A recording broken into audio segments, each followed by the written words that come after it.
Hey, I'm Natasha Rose. I'm an aspiring pop star from down under with big dreams and an even bigger wardrobe. And today we're talking about songwriting. In fact, I'm answering the questions you've asked me about songwriting, and I'm also going to give you my top 3 tips for songwriters at the end of my video. But first, wait, let me show you the outfit. So I'm just in some shorts and this little top with my cute yellow bralette showing through, which I'm obsessed with. Okay, let's jump into it. And our first question is, how long have you been singing? I've been singing for quite a while. It's kind of hard to put a proper timestamp on it because I feel like I've been singing my whole life. My family grew up singing every night together. I guess I really started taking it seriously about 2 years ago. So I'd probably say 2 years of being a professional singer, and I just feel like I've been singing my whole life. Okay, so our next question is a little bit more songwriting specific, but it's also quite broad. It's just, how do you write a song? And this might be hard to answer simply because there are just so many ways to write songs. You can have lyrics strike you inspiration on car drives, or when you're lying in bed, you can be sitting at a keyboard or with your guitar purposefully trying to write a song. Sometimes you write songs by yourself, sometimes you write songs with other people, but I'm going to try and answer this in a very broad way, and hopefully throughout this video you get more tips that relate to this question. But I guess as a pop music artist, the way I write a song is I have something that I want to write about. So whether it's a statement, whether it's a feeling, whether it's a relationship I want to get some emotions out on, but I come to my keyboard with something that I want to say. And because I do write pop music, usually a typical pop music structure is verse, pre-chorus, chorus, verse, pre-chorus, chorus, bridge, chorus. However, the cool thing about art is there are no rules. So sometimes I start with a chorus, sometimes I go verse, pre-chorus, verse, pre-chorus, chorus. So it's nothing set in stone, but I guess if you're getting started, a good way to start is verse, pre-chorus, chorus, verse, pre-chorus, chorus, bridge, chorus. Anyways, I usually come with maybe a few lyrics and I put them to a melody, and some people I know start only with the melody. They don't even worry about lyrics. Personally, I think I kind of come with lyrics and then I build a melody around a few lyrics and then I put more lyrics into the melody. So it's kind of like a hand-in-hand thing, lyrics and melody. But like I said, everyone has their own process with songwriting. I guess that's just a little look into mine. Okay, we're on to our next question. How do you pull apart things that happened in life and make them into lyrics? So yeah, as a songwriter, I take a lot of inspiration from my life when I'm writing my music. Sometimes I'll take something verbatim and I'll put it into a song and it's true to event. However, more often than not, I'll have something happen to me, an experience, an event, and I'll pick and choose parts to put into a song. And breaking down and choosing what I decide to leave in the music, what I decide to keep to myself, I think it relates more to if something is really true to my emotions, if it's introspective, if it's self-reflective, I'm really happy to put more in because I know exactly how I feel and I know how to express that and convey that into lyrics.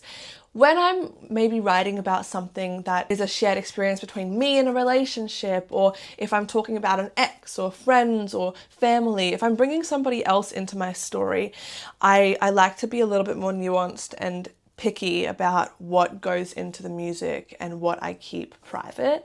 And I think that's just trying to be nice to the people I write about. If you're trying to break something down into lyrics though, a really good way to start, honestly, just speak, sing, write. It doesn't have to be perfect to start off with. You'll start picking things that you feel are what need to be in your song, if that makes sense. Do you ever write songs from an alternate perspective, like someone else's point of view relating to a situation that you haven't exactly experienced? The short answer is yes. I really love writing songs about other people's experiences because it can be really cool to put yourself in someone else's shoes. I find that when I'm thinking about what songs I want to release, the songs that I really gravitate to, they are usually the songs that I've written from my own experience.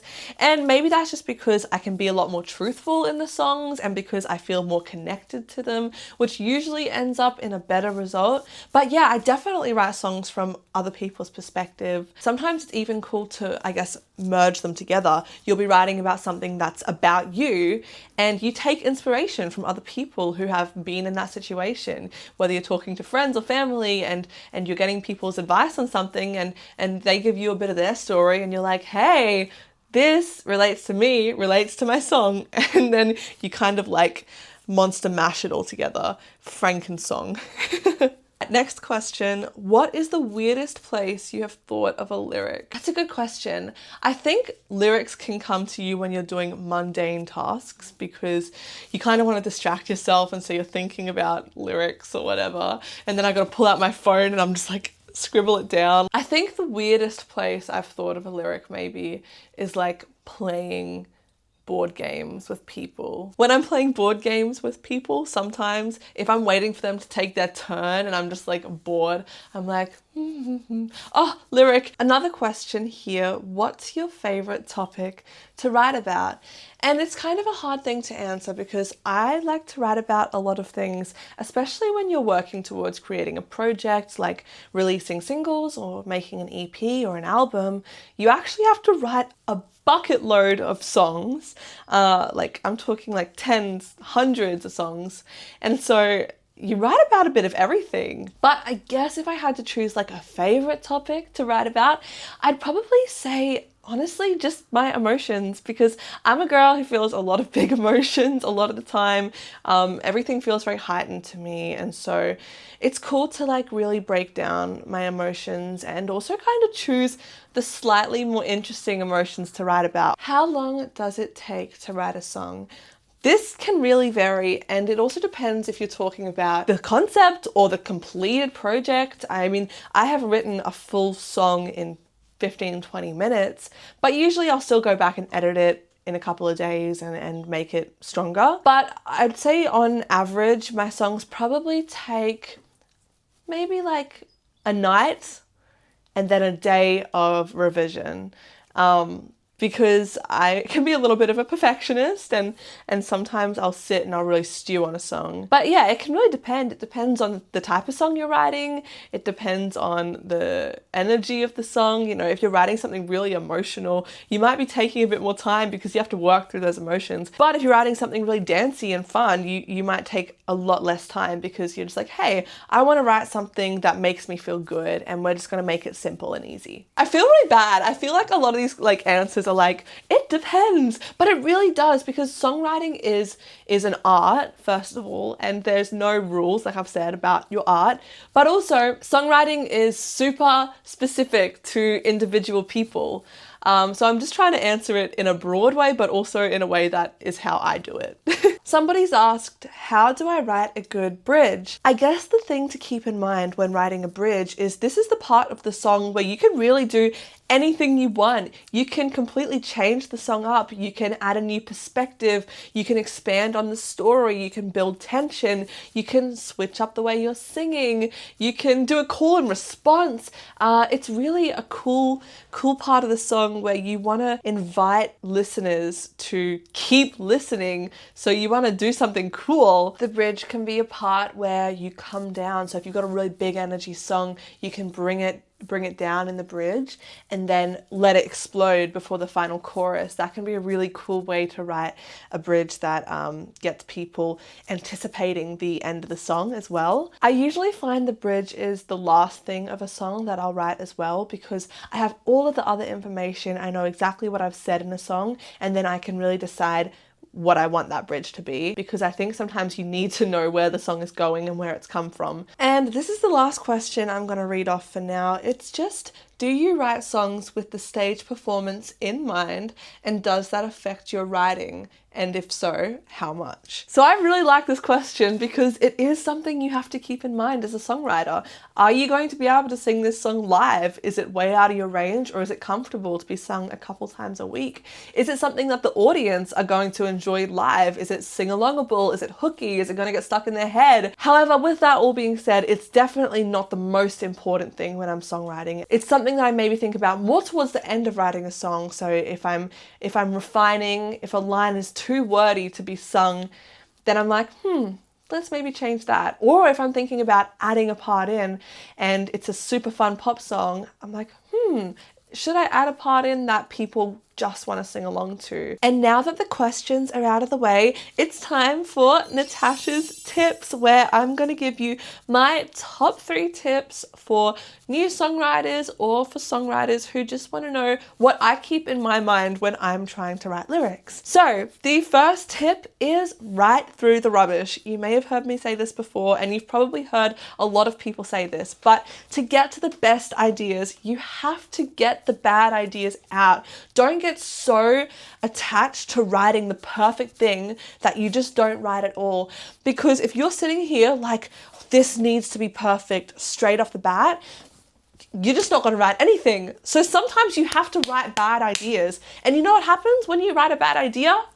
You just don't use it. You leave it in your notes, okay? It's okay to write bad songs. All right, now I'm gonna be a little bit vulnerable and show you one of my, what I would call fails. It's fun, but I thought it was a little bit cheesy, pun intended. You'll see what I mean. I'm being way too cheesy. You're so cool, like ice creamy. Boy, I heard that you're trouble. That's fun, don't pop my bubble. I spill my goddamn guts. I must seem nuts. My midnight latest craving. Gonna give in, I feel myself, I'm caving.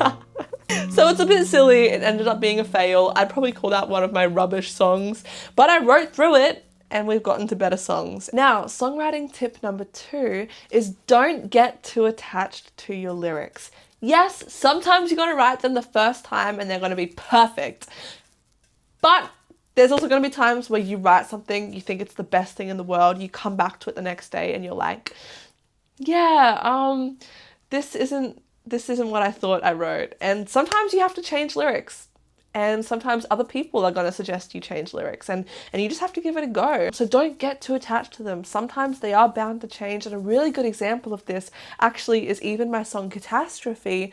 Originally, the whole song was called Free, and it went, but if you just left and never come back and let the wind blow and erase every trace, every track, every memory we've made, maybe I'd be able to forget our history and your face. So no, it's not fair. Why should you walk the paths you walk with me back when I held your hand? Oh, I wish you'd just leave. Why should it be me when you were the one who wanted to be free? And obviously we all know how the song goes now. I was told that Free was maybe not as strong of an ending to the chorus as the rest of the chorus, and I was challenged to come up with some new ideas. I had maybe 10 or 12 different E words, and I came up with, so no, it's not fair. Why should you walk the paths you walk with me back when I held your hand? Oh, I wish you'd just leave. Why should it be me when you were behind this whole catastrophe? You want to see if you can do it better. And sometimes you can't. Sometimes the original idea is perfect and should be left as it was.